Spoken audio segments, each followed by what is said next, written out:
little building that now houses the Moses Well by Klaus Schluter on the grounds of the Chartreuse de Champmole in Dijon. And you're hearing another instrumental setting of a song by Guillaume de Machaut, the greatest composer of the day, the greatest French composer of the mid to late 14th century. As I said earlier, this is now an insane asylum, the Chartreuse, and it doesn't get as many tourists as it would in some other locations. The Moses Well is, however, said by all art historians to be one of the greatest accomplishments in the history of sculpture. Durant calls it the most powerful work done since the fall of Rome. For such an important fellow, we know very little about Klaus Schluter, and virtually nothing before his work for Philip the Bold in Dijon, beginning about 1385, and ending with his death in 1406, probably. All the sculpture that is now attributed to him was done, apparently on commission from Philip the Bold. Here's the Moses Well itself.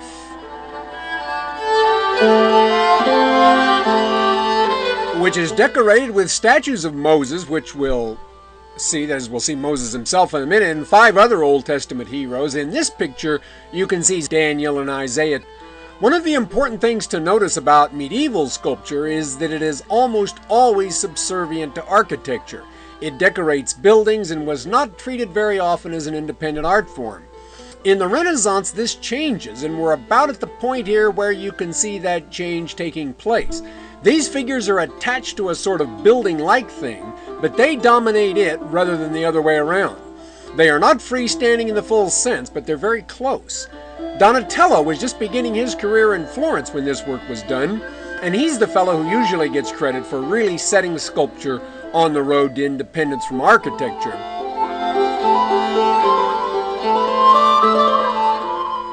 Here you can see David and Jeremiah. These figures are not idealized in the manner of most medieval sculpture either. Jeremiah especially is not a fellow a medieval sculptor would have typically chosen to model for a saint. He looks like a grouchy old fellow having trouble reading the phone book without his spectacles. And he was apparently originally actually wearing bronze ones. Like Donatello again, Schluter is aware that in a sense, ugliness can be idealized as well as beauty. These fellows are not handsome or beautiful in the usual sense, but they're very powerful and impressive. And impressiveness rather than superficial beauty is going to be a characteristic of most of Donatello's figures also. Moses himself now, after whom the well or wellhead or well decoration or whatever you want to call this strange thing is named, is a wizened old guy who looks almost more like a different species than like the noble figures at, say, the Cathedral of Chartres. I've explained the horns in earlier classes, but in case you missed them, the usual story goes that in the Middle Ages, when not very accomplished sculptors attempted to represent the rays of light said to shine from his head on his return from Mount Sinai, they just looked like rods or points or sticks or horns projecting from his head. Consequently, it became customary to show him with horns or something like horns from then on. It is true that the Hebrew word in Exodus can, depending on context, mean either rays of light or horns, but it's hard to believe that the author of Exodus meant to say he came down from Sinai with horns on his head. The sculptors are the ones who've gotten it wrong, not the translators.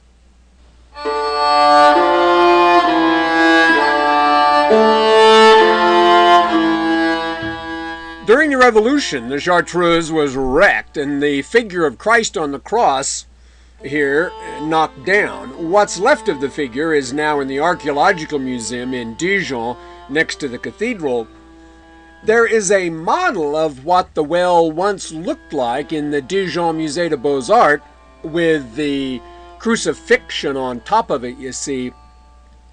As you can see here, it was originally painted, as was a lot of medieval sculpture. The tombs of the dukes we'll see shortly have been repainted, so you'll be able to see something about the effect of that kind of thing. Most people today prefer the look of the bare stone, but this would probably puzzle Schluter and Philip the Bold. Here you see the entrance to the Chapel of the Chartreuse. where the Dukes of Burgundy were once buried. Until the Revolution they were there. Here again the figures decorate a building, but there's no integral connection between them and it. And they're a far cry from the typical medieval jam statues, which still recall their origin in architectural columns. Philip and his favorite Saint John the Baptist are at the left, and his wife, Margaret of Flanders, and her favorite saint, Catherine, are at the right. While we look at these things and at the tomb of Philip in the Musée des Beaux-Arts, we'll hear the Sanctus from a Mass by Richard de Locqueville, who is not well known, but is thought to have been one of the teachers of the great Guillaume Dufay, the greatest composer of the first half of the next century, the 15th. These are all works of sculpture you can consider were done around 1400.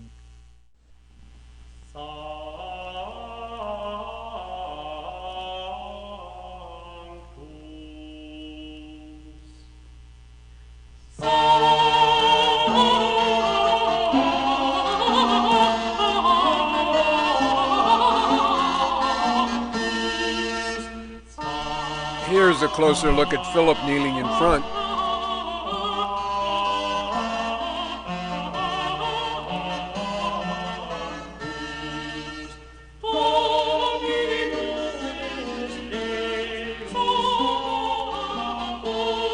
After the chapel was wrecked in the Revolution, the tombs of Philip and his son John the Fearless were moved to the Ducal Palace, which is now the Dijon Musée des Beaux-Arts, and you can see the tombs there now. Klaus Schluter is the fellow who should probably get most of the credit for them, but several other sculptors also worked on them, including his nephew Klaus de Verve.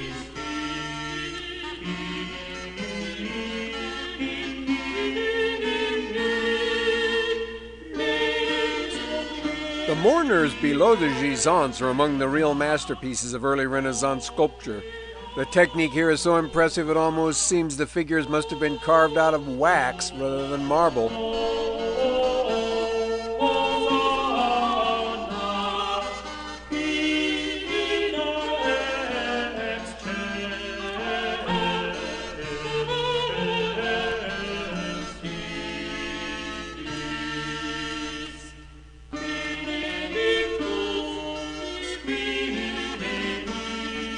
Here's Philip himself now.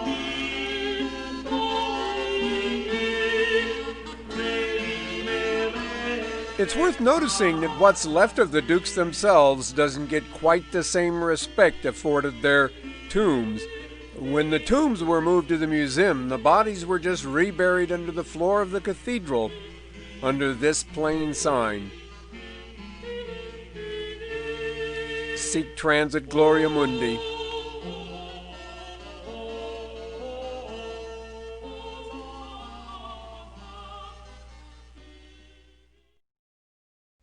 Now here are some other tombs back at Saint Denis. We saw the gisant of Philip's brother, Charles V, earlier from the front, and here you see it again from the side. His wife, Joanna of Bourbon, is in the foreground. His son and successor, Charles VI, is in the distance with his wife, Isabel of Bavaria, about whom we've heard as the friend of Christine de Pizan in front of him. In between them is the great French general Bertrand du Guesclin, one of the few commoners to be buried at Saint Denis, who rose from very ordinary beginnings to become the constable, the commander-in-chief of the French army. He's also supposed to have been the ugliest man in the country, so ugly his own mother wouldn't even let him sleep in the house, and he never learned to read or write. When he was probably still in his teens, however, he defeated all comers in a famous tournament at Rennes in Brittany, and this brought him to the notice of the king.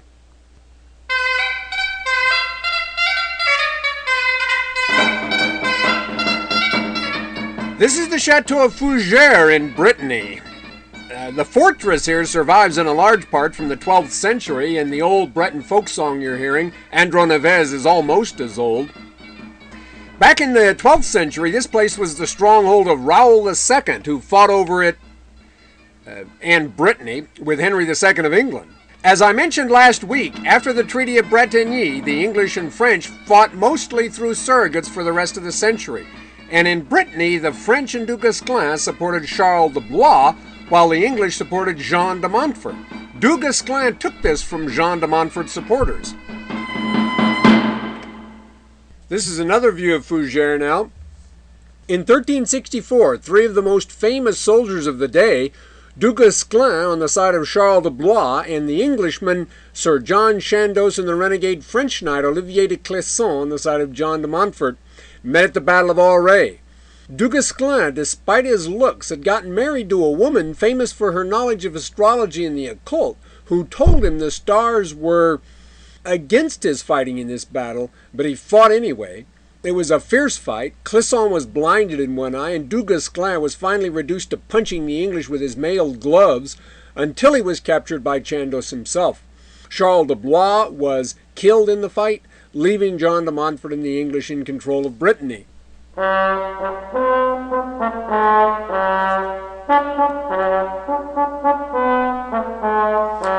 Du Guesclin was ransomed by the French for a colossal payment and on condition that he not fight anymore against the English, so he led an army into Spain in support of Henry of Trastamara, the bastard son of Alfonso XI, who was fighting for the throne against Alfonso's legitimate son, Pedro the Cruel, who was backed, as we heard last time, by the Black Prince and the English.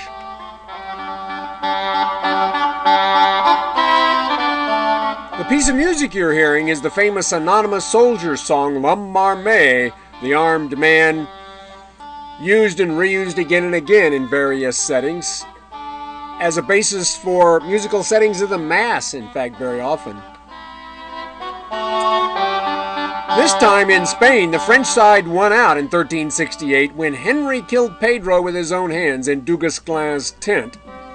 The rest of his career was spent in doing what he could to resist the English in France, and he died on campaign, if not in battle, in 1380. Christine de Pizan depicts him as an ideal knight in shining armor, but it was his unorthodox and, as it were, unchivalrous methods, ambushes, tricks, the tactics of a guerrilla fighter that made him such a success.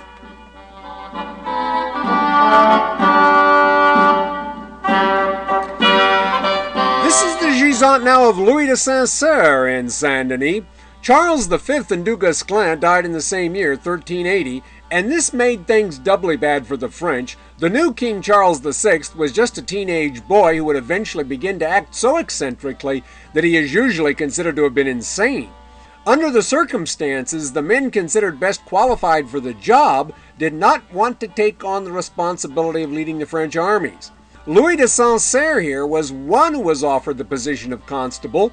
He was at least handsomer than Du Guesclin, but he turned it down, and it was also turned down by Enguerrand de Coucy, Barbara Tuchman's protagonist in A Distant Mirror. And finally, Charles and his handlers picked Olivier de Clisson, and he took the job.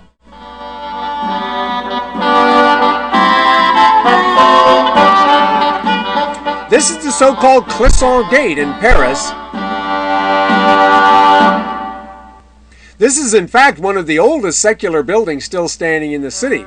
It is part of the Palais Rohan-Soubise now, which houses today the French National Archives, but it was the entrance to Clisson's Paris residence in the 14th century. Clisson was, in his own way, I think, as remarkable as Du Guesclin.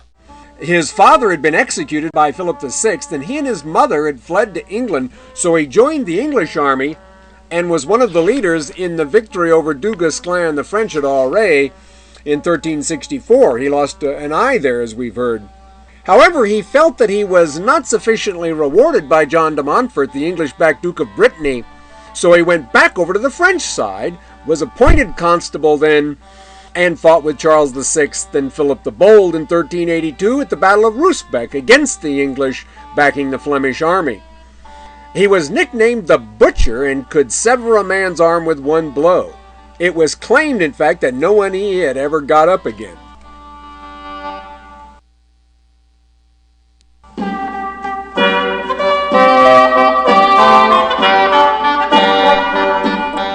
This is the Chateau of Josselin now, which he acquired, Clisson that is, through his marriage to Marguerite de Rohan, a member of the Rohan family which still owns it to this day, and after which the Palais Rohan-Soubise, where the Clisson Gate is, in Paris, is also named, that we just saw.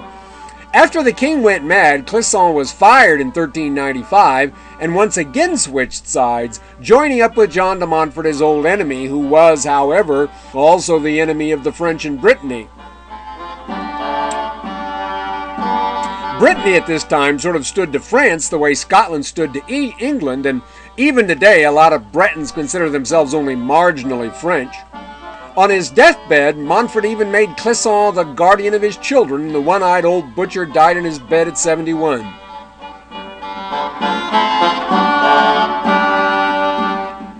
As I said, after Charles VI went mad, he dismissed Clisson. On this manuscript page, you can see Charles trying to kill his younger brother, Louis d'Orléans, in 1392. This is usually considered to be the definitive moment at which the king's insanity became recognized, but there were reasons for him to dislike his brother Louis. He probably had had an affair with his wife, for one thing. Louis, that is, had had an affair with Charles's wife, and made little secret of the fact that he thought he'd make a better king than the older brother Charles. Be that as it may, though, Charles also took to howling like a wolf and claiming that he was made of glass. The old 11th edition Britannica says he went insane from an excess of gaiety, if that's possible. His wife, Isabella Bavaria, whether or not she'd had an affair with his brother, is accused of mistreating him, but in her defense, there's little doubt he was less than an ideal husband.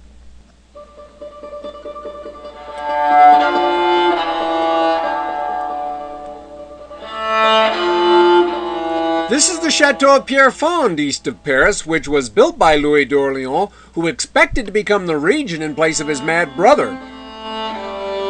This was heavily restored in the 19th century, and Barbara Tuchman doesn't like it because it was restored instead of her hero, Enguerrand de Coucy's place, Coucy-le-Château. But the Germans blew up Coucy-le-Château in World War I, so that money would have been wasted. I think it's just as well no money was spent on it. Louis was opposed in his desire to rule by his uncles, especially the Duke of Burgundy, Philip the Bold, about whom we've heard, and who considered him an irresponsible rowdy rascal. This led to a situation of virtual on and off civil war between Louis's party, the Armagnacs, and the Burgundians, Philip's party, that reached a peak after Philip the Bold's son, John the Fearless, took over in Burgundy.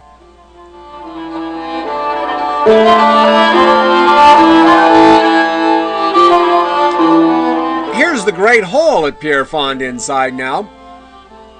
It's pretty bare, though, as a whole, the chateau, and has never become much of a tourist attraction.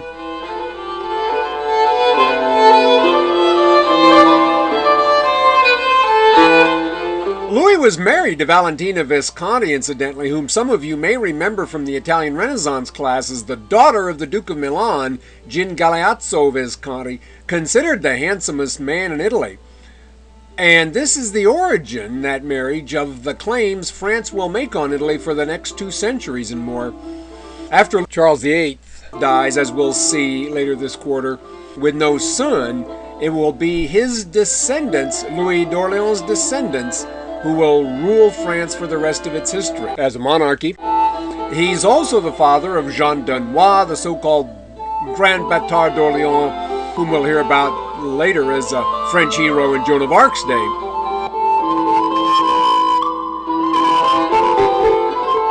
This is now an anonymous and posthumous portrait of John the Fearless, Jean Sans-Peur, as he's known in French, the son of Philip the Bold, who took over as Duke of Burgundy after his father died in 1404. He got his name at the Battle of Nicopolis in 1396. This was the climax to what is often called the Last Crusade, that was stopped in its tracks on the Danube in Bulgaria by the Turks under Bayezid I, known as the Thunderbolt. The Christians fought well, although as in some battles the French fought against the English, the French contingent here of mounted knights displayed more bravery than sense, and the result was a total defeat. John and many of the other leaders were held for ransom, captured and held for ransom, while the valueless infantry were massacred.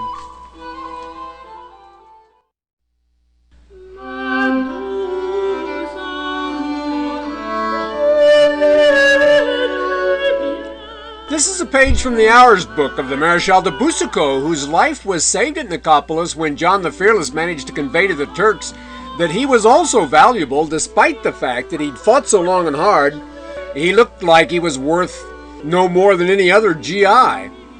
Boucicaut is generally acknowledged, in fact, to have been one of the more admirable men of the day by modern standards. After he was freed, he did much to defend Constantinople from the Turks and eventually returned to France, fighting against the English and Henry V at Agincourt, where he was captured. He eventually would die in England, as a matter of fact. Although a member of the nobility, his father left him nothing, saying that if he were a bad man, he didn't deserve it, and if he were a good man, he didn't need it. Maybe that's what my father thought. He's also known as an early champion of women's rights. He was a good friend of Christine de Pizan and founded an organization to provide for women who'd lost their husbands in battle. He was a particular opponent of the poem called the Roman de la Rose that treated, as he saw it, women badly. He said if he had the last copy and it were worth $1 million, he would still burn it. But it's generally considered an important work of literature. Chaucer translated a large part of it into English. Here's a picture from the book called The Conversations of Charles VI with Salmon in the Geneva Public Library.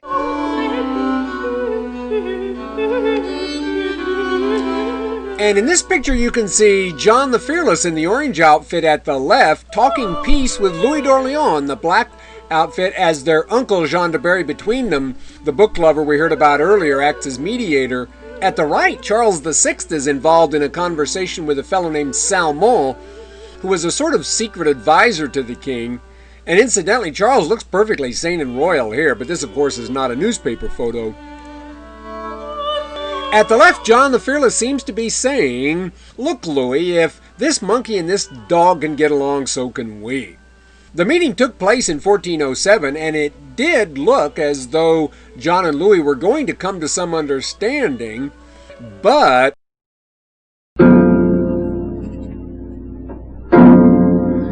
just 3 days after the meeting, John's agents assassinated Louis in the Rue Vieille du Temple, where the old Hôtel des Ambassadeurs d'Orléans still stands. This was rebuilt about 1700, but it's still in the same spot. This is actually where Beaumarchais was living when he wrote The Marriage of Figaro a few centuries later. This assassination was a great scandal of the day and led to a sort of trial in which John's lawyer, Jean Petit, argued that his client had killed the king's brother all right, but that he deserved to be killed, so it wasn't murder but rather a service to the state. Jean Gerson, about whom we'll hear a bit more in the future, was the prosecuting attorney, but it was clear from the start that John was legibus salutis, that is, immune from the law. He was just too powerful. The Paris residence of Jean Saint-Peur, John the Fearless, was built into the wall of the city, and one tower of it still survives on the Rue Etienne Marcel, named after the revolutionary about whom we heard earlier. The king eventually pardoned John, which is not surprising since there was certainly no love lost between the king and his dead brother Louis. Some other members of the royal family continued to hold a grudge about this, however, and John's dealing with the English and his refusal to fight at Agincourt didn't make things any better.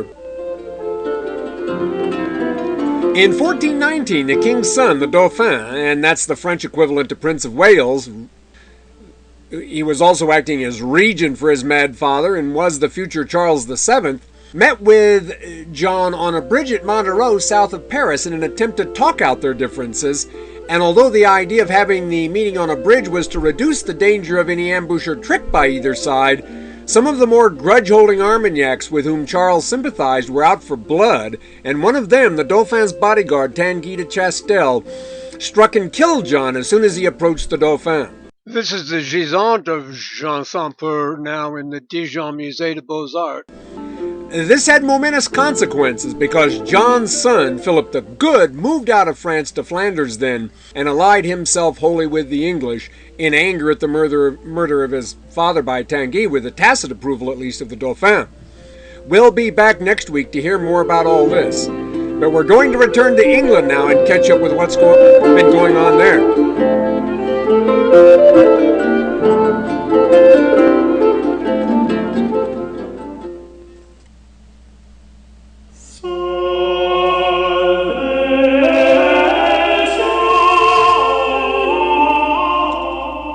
Here's the tomb of Edward III again in Westminster Abbey. At his death in 1377, he was, you'll remember, succeeded by his grandson Richard II, the 10-year-old son of the Black Prince. Remember that Charles VI took over in France in 1380 at just 12, so for some time neither country had very effective leadership in the executive branch, and neither king ever developed into the sort of military leader who could seriously threaten the other. Both were beset by so many domestic problems that they had little chance to think about conquering other countries. Here's a portrait of Richard now in Westminster Abbey that is the earliest surviving portrait of an English king.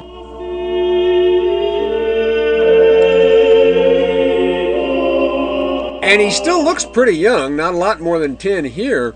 He was not to be a great king, certainly, but he was the king of England at the time Wycliffe and Langland and Chaucer and Froissart and John Gower, too, who deserves to be mentioned here, were writing their most important work.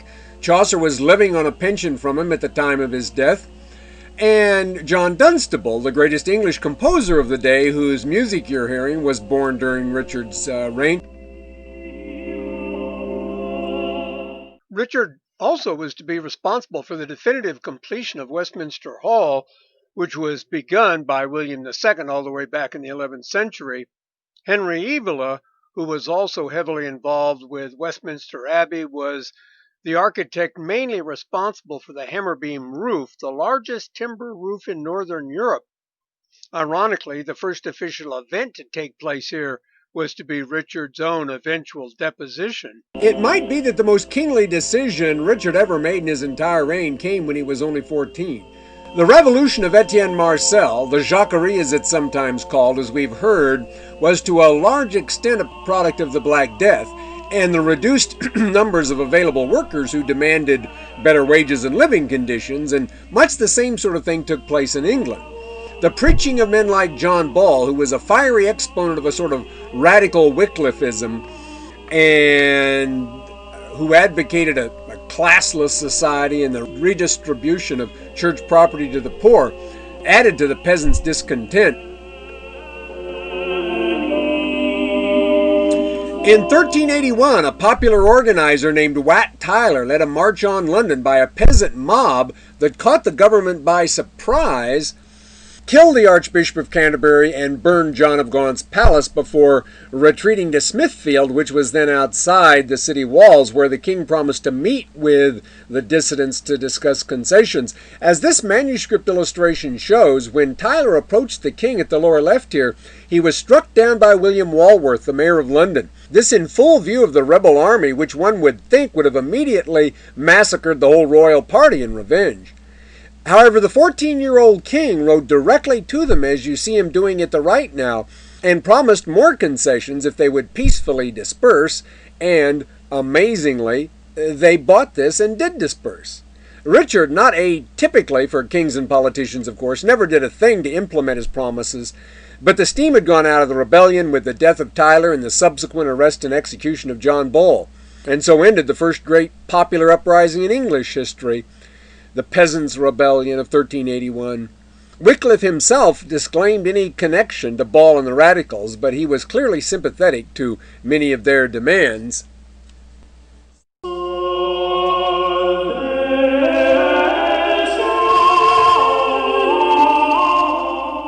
This is the celebrated Wilton diptych in the London National Gallery, which is often regarded as the first great work of English art, although some think it was actually painted in France, or at least by a continental artist. It's a relatively small work again, bringing manuscript illumination to mind. It's about 2 feet high. Richard II himself kneels at the left, with, from left to right, St. Edmund the Martyr, Edward the Confessor, and John the Baptist, on whose feast day Richard was actually born. He's directing his prayers to the Virgin and Child in their court at the right. The angels wear his symbol, the white stag, and necklaces made of the seed pods of the plant Genesta, the shrub that gave its name to the Plantagenet family, but which was also used as a symbol by the French royal family for unknown reasons.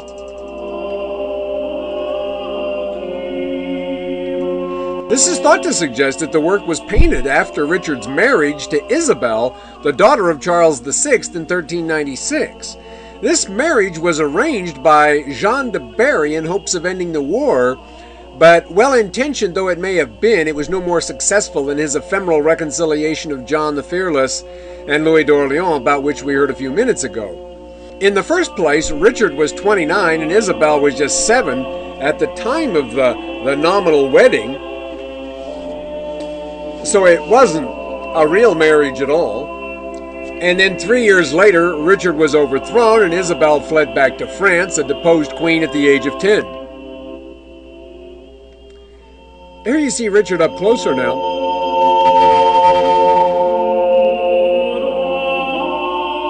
When he was still only 21, the so-called merciless Parliament had banished or executed many of his friends who had been accused of encouraging him in frivolity and worse things, and this set up a long-lasting tension between Richard and many of the most powerful barons in the country. His marriage to a French princess also did not sit well with many old soldiers. In 1397, he was able to have some of those against whom he'd held a grudge for their part in the merciless Parliament arrested, including the Earls of Arundel and Warwick, and his own uncle Thomas of Woodstock, but this did not make him many friends.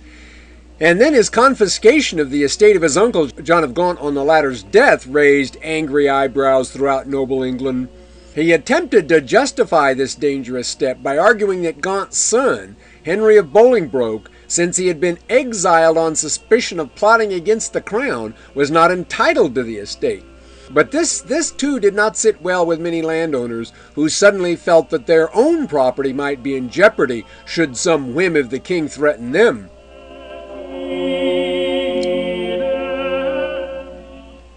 When Richard made the mistake of going to Ireland in 1399, Bolingbroke returned and found widespread support for the deposition of the absent king. By the time Richard returned, this support was virtually unanimous in quarters that mattered, and he had no choice, other than suicidal battle, but to surrender the crown, which he is seen doing here in a manuscript illustration. Bolingbroke, the son of John of Gaunt and grandson of Edward III, was then crowned as Henry IV. Richard died a year later, probably of foul play, at Pontefract, that is, Pomfret Castle.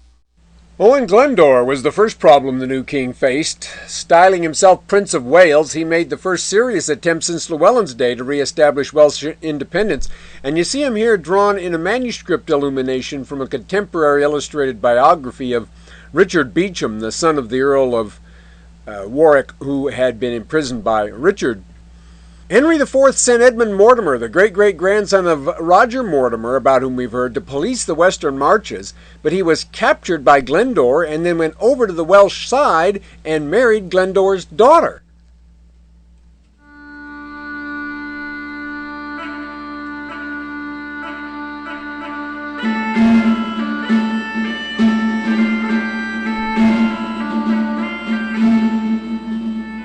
This is Alnwick Castle, as the English call it, in Northumberland, one of many properties owned by the powerful Percy family in Henry IV's day, and it is in fact still owned by them. Now, while Mortimer was having dinner with Owen Glendower and courting his daughter, in the north here, Henry Percy, the Earl of Northumberland, and his son, Henry, known as Hotspur, were supposed to be holding the line against the Scots, but Hotspur was married to Mortimer's sister Elizabeth, and though he defeated and captured the Scottish rebel Archibald Douglas at the Battle of Homildon Hill in 1402, he quarreled with the king, Henry IV, over ransom payments and wound up becoming friends with Douglas and throwing in his lot with the Scot and with his brother-in-law and the Welsh rebels.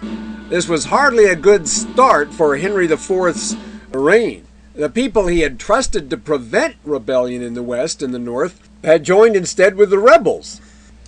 This is Warkworth, which is another ancient Percy stronghold, now a ruin, though it also belonged to the family until 1922. Although they came to have a common enemy in Henry IV, Hotspur and Glendower did not always see eye to eye. In Shakespeare's Henry IV, Hotspur says he would rather live in a windmill and have nothing to eat but cheese and garlic than have to put up with Glendower. And when Glendower boasted on the day of his birth lightning flashed and meteors were seen, Hotspur remarks that a lot of cats had kittens that day too.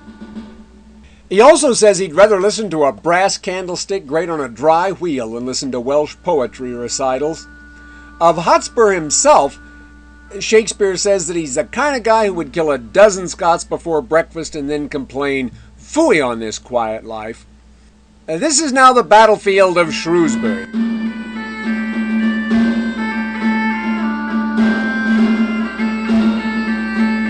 In 1403, Hotspur and Douglas marched south, hoping to link up with Glendower and Mortimer, but the king's army headed them off here near the Welsh border. In the battle that followed, Hotspur was killed and Douglas fled. Henry's son, Prince Hal, the future Henry V, was instrumental in the victory, even though he was just 16 at the time. Shakespeare's account of the early life of this hero and his part in the battle in Henry IV Part 1 are the stuff of great theater, but they're not history. As I've said before, though, in the whole picture of the history of civilization, a lot of things that didn't happen are more important than things that in fact did happen. As far as I'm concerned, Hotspur did say, "If we live to tread on kings. If die, brave death when princes die with us." And Prince Hal said, "I'm the Prince of Wales, and think not, Percy, to share with me in glory any more." And Falstaff, that bed-pressing breaker of horsebacks, abominable misleader of youth, that whoreson, greasy tallow catch who sold his soul to the devil for a chicken leg and a glass of wine, he said, "What is honor? A word. What's in that word? Air." At the right, you can see the church that Henry IV had built after the battle.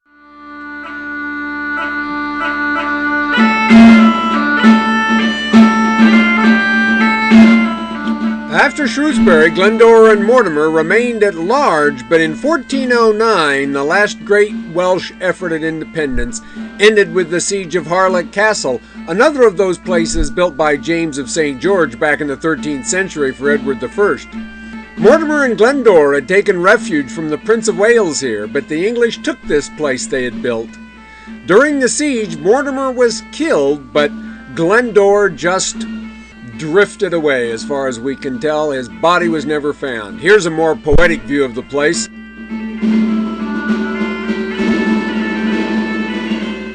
Legend says the mist concealed him and he vanished in a cloud. After Henry became king, he did issue a blanket pardon to the Welsh who had fought in the rebellion, but Glendower still never surfaced again. This is the tomb now of Henry IV with his wife Joanne of Navarre in Westminster Abbey. According to Shakespeare, Henry IV did not think much of his son, who is represented as spending all his spare time in the taverns of Eastcheap. But certainly by the time his father died, the historical Henry had more than proven himself a worthy Prince of Wales. Shakespeare represents him as mourning his father's passing like a good son, but I think few among the sons of kings are really very sorry to see their fathers die. Schiller, in effect, makes this point when in his play Don Carlos, he has the prince of the same name, the son of Philip II of Spain, say, "I don't have a father. I'm the son of a king." In any case, Henry V, once on the throne, began making immediate plans to start up the 100 Years' War again with a direct attack that would, he hoped, dazzle all the eyes of France. And we'll see how that went and hear about Joan of Arc and get to Bruges and Van Eyck also next time.